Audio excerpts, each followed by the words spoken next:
The topic of today's talk is pet or partner, and we're digging into two of the many ways romantic relationships can be set up. Just like businesses don't all run on the same blueprint, our intimate bonds come in wildly different forms. Think about it for a moment. Some companies pride themselves on being level and cooperative.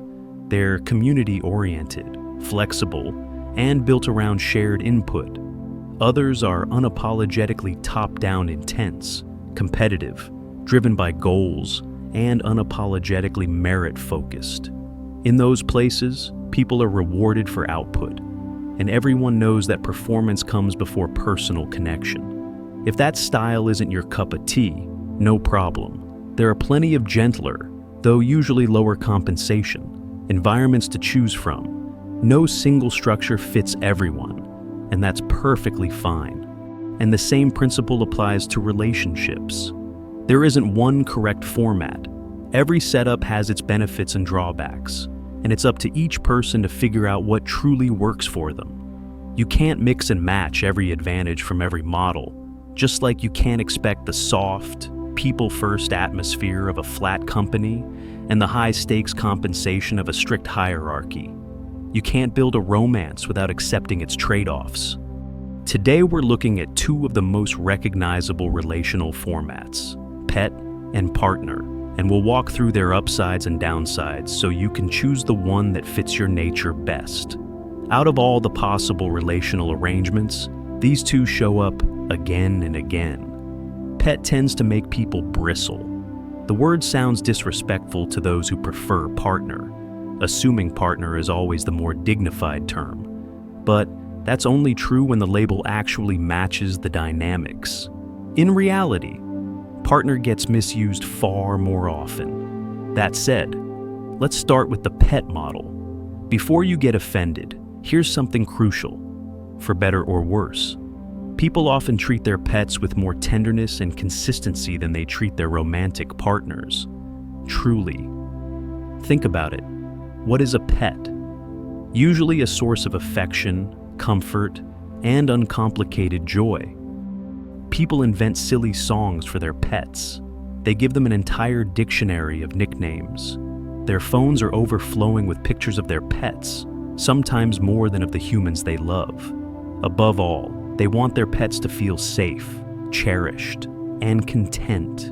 They invest time, effort, and genuine sweetness into that bond simply because their hearts overflow for that little creature.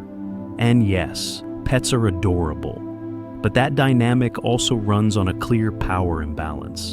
In fact, it needs one to function. Pet and keeper occupy the different tiers, and each position comes with its own mix of duties and benefits. The keeper handles food, shelter, and protection, not the pet. But for assuming those responsibilities, the keeper gets privileges the pet doesn't, like choosing routes and timing for walks. It's a trade that works, uneven obligations matched with uneven authority. By contrast, the partner model requires a far narrower gap.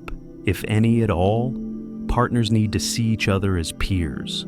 If one person believes they're carrying more weight, or they feel they're more capable or more committed, that imbalance eventually erodes the connection. A partnership falls apart the moment one person stops believing the other stands beside them as an equal. If you take a close look at most arguments couples get into, you'll notice they usually follow the same basic pattern. Partnerships exist to cover each other's blind spots so two people can move toward a shared objective.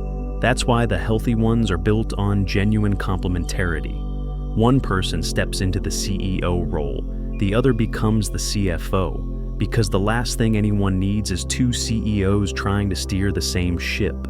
Two CEOs practically guarantees friction. The whole reason I put up with the challenges of working with you is that I recognize I need you, or at least someone with your abilities, to reach the outcomes I care about. That's why the first commandment of partnership is simple. Do your job. And let's be honest, nobody is writing sweet little jingles about their CFO. It would feel awkward anyway.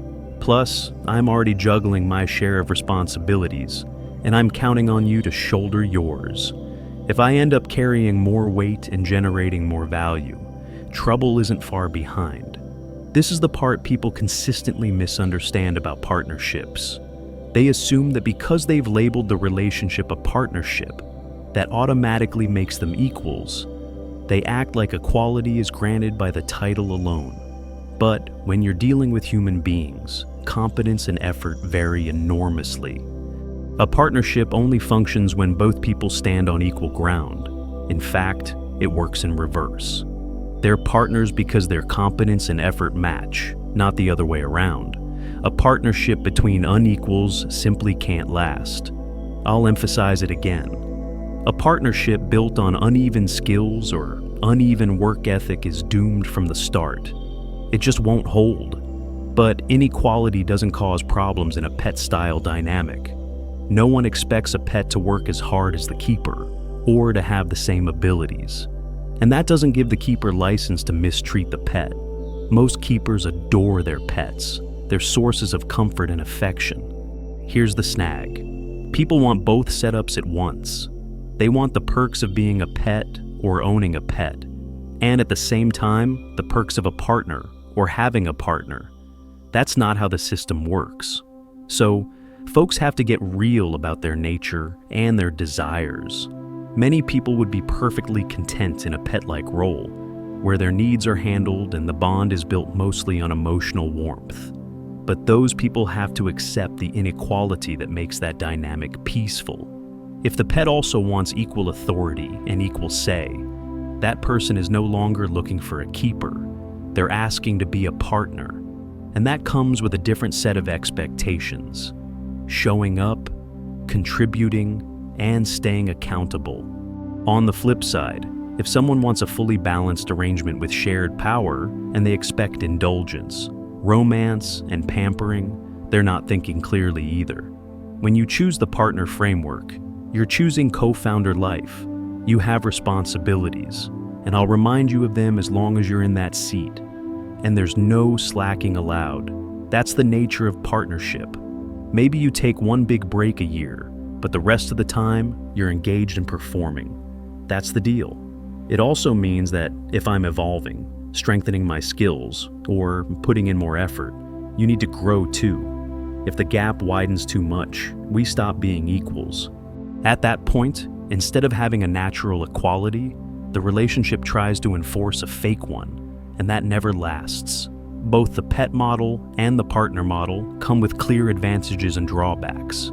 So, people need to be honest about what they're after, because no arrangement gives you everything, and that's okay.